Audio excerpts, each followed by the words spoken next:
Africa TV reçoit Pascal Thierry Cliva, vice-directeur général de l'Union postale universelle. Bonjour messieurs, comment se passent les préparatifs du congrès d'Abidjan et quelles sont les étapes franchies? Bonsoir, tout d'abord, merci de nous recevoir pour cette interview. Les étapes de préparation du prochain congrès postal universel à Abidjan se passent très bien. Nous avons eu des concertations avec le gouvernement de la République de Côte d'Ivoire. Nous avons sélectionné les essentiels, à savoir le site. Les dates sont arrêtées du 10 au 28 août 2020 et puis les travaux de préparation ont commencé. Donc c'est un long chemin, à peu près d'une vingtaine de mois, qui va nous conduire ici à Abidjan, avec au bout 192 pays membres qui vont se réunir pour environ 2 semaines à 3 semaines, en fonction du calendrier, et puis pour débattre du futur de la Poste. Êtes-vous satisfait de l'avancée des travaux? Alors on est très satisfait du niveau de préparatif du congrès. En tout cas, le gouvernement de la République de Côte d'Ivoire y met tous les moyens. Et nous avons eu les assurances du plus haut niveau, donc du chef de l'État, du vice-président de la République et du ministre D qui est très engagé sur le dossier. Le futur de la Poste est reluisant. Nous avons tous les espoirs car ce que notre temps nous permet aujourd'hui, c'est notamment le commerce électronique avec d'énormes sujets, d'énormes défis évidemment en termes de qualité de service, en termes de rémunération, en termes de digitalisation des processus. Mais je crois on peut regarder l'avenir avec optimisme parce que les volumes sont là. Les indicateurs nous prédisent d'énormes afflux d'objets, en particulier vers le continent africain. En quoi l'initiative ICOM Africa, lancée par l'UPU, est porteuse pour l'Afrique? Alors cette initiative, elle est née des conclusions du Congrès postal universel d'Istanbul. À cette époque-là, la communauté postale mondiale a décidé de mettre deux priorités: le développement du commerce électronique dans le monde et l'inclusion financière. Nous travaillons donc sur les deux sujets et particulièrement pour le continent africain, de créer des portes d'entrée et de sortie du commerce électronique pour le continent. Donc ce projet, il s'articule en 6 hubs que nous trouvons aujourd'hui, ou que nous construisons plutôt en Afrique du Sud, au Kenya, en Tunisie, au Maroc, ici en Côte d'Ivoire et au Cameroun. Et donc ce projet, il a pour but effectivement de fournir ce continent en matière d'entrée et de sortie d'objets liés au commerce électronique. Vous pouvez imaginer aujourd'hui les millions d'objets qui sont commandés par Internet, notamment sur des marchés chinois, en Asie, mais pas au-delà, aussi aux États-Unis et dans d'autres marchés. Mais pour nous, ce qui est essentiel, c'est les volumes qui vont être générés par cela doivent être porteurs de développement économique, aussi pour ce continent, aussi pour cette région, aussi pour ce pays. Et donc le tissu économique des petites et moyennes entreprises, l'artisanat, il doit pouvoir bénéficier de tout ça à l'export.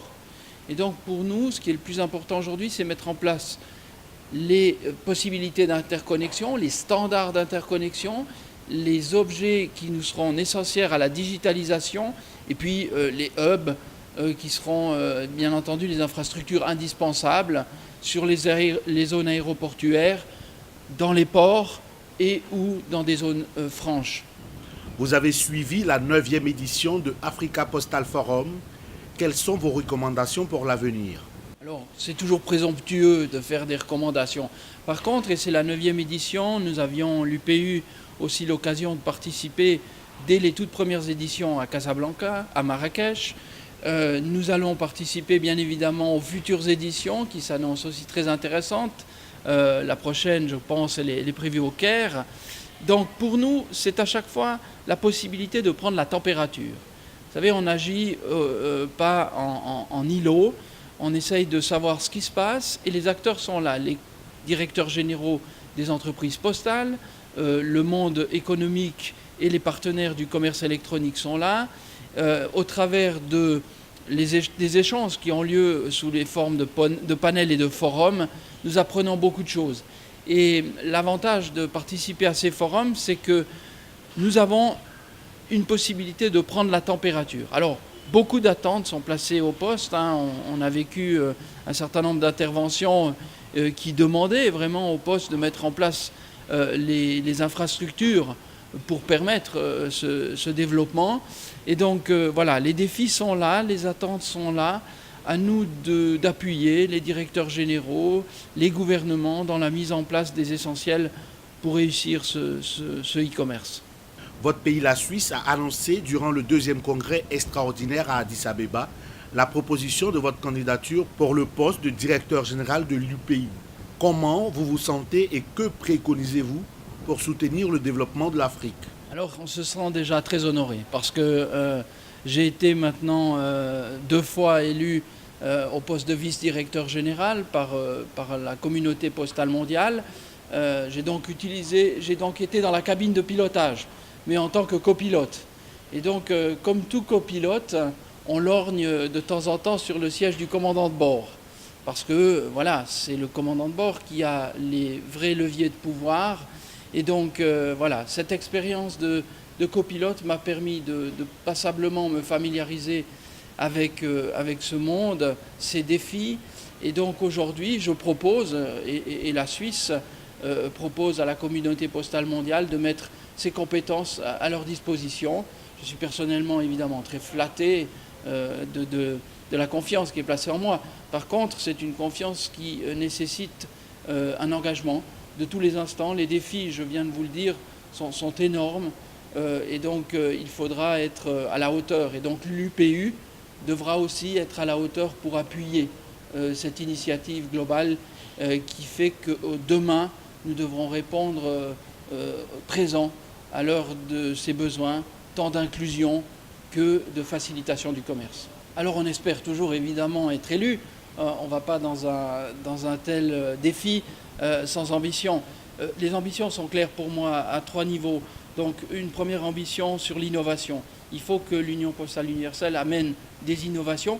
On doit faire un tout petit peu différemment, on doit faire autrement que ce qu'on a fait. Donc les organisations internationales doivent aussi faire un tout petit peu leur examen. Et donc maintenant, par l'innovation des approches, de l'innovation dans le financement de l'organisation, de l'innovation dans les partenariats, mais aussi en utilisant les outils de l'innovation comme la gestion de données, nous permettre de diagnostiquer, mieux diagnostiquer et mieux assurer les produits et services qui vont être livrés par l'Union postale universelle. Le deuxième volet, c'est la coopération. Elle est essentielle. Dans un monde avec plus de 160 pays en développement, vous ne pouvez pas ne pas faire de la coopération efficace. Faire de la coopération efficace à l'UPU, c'est sans doute davantage la régionaliser et la mettre dans la proximité. Donc, nous avons aujourd'hui un siège à Berne, en Suisse, pour des raisons historiques. Nous avons des présences dans le monde, mais elles sont insuffisantes en termes de moyens. Et donc, de renforcer ou de permettre au siège de se rendre davantage proche de nos membres, c'est une ambition réelle que j'ai. Et j'entends bien, si je suis élu à cette fonction, décentraliser la gestion de l'organisation par une régionalisation, notamment ici en Afrique. Et puis le troisième axe, c'est la diversité. Nous vivons un monde de la diversité, qu'elle soit géographique, qu'elle soit culturelle, qu'elle soit économique. Eh bien, il faudra que nous mettions en phase l'organisation avec ses besoins de diversité. Nous voyons beaucoup d'évolutions très encourageantes, mais les pays aujourd'hui parlent différentes langues, ont différentes cultures, ont différentes approches.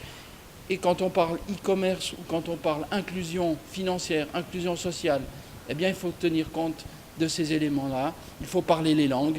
Il faut faire en sorte que ces organisations soient vraiment au service de l'ensemble des pays membres et des citoyennes et citoyens. Plus globalement, comment percevez-vous le futur de l'Union postale universelle? Alors, l'Union postale universelle, c'est l'organisation des Nations Unies, finalement, pour la communication au travers des services postaux. Et donc, nous devons encore une fois, et comme nous l'avons fait jusqu'à maintenant, nous adapter aux différentes aspirations de notre monde, de nos sociétés.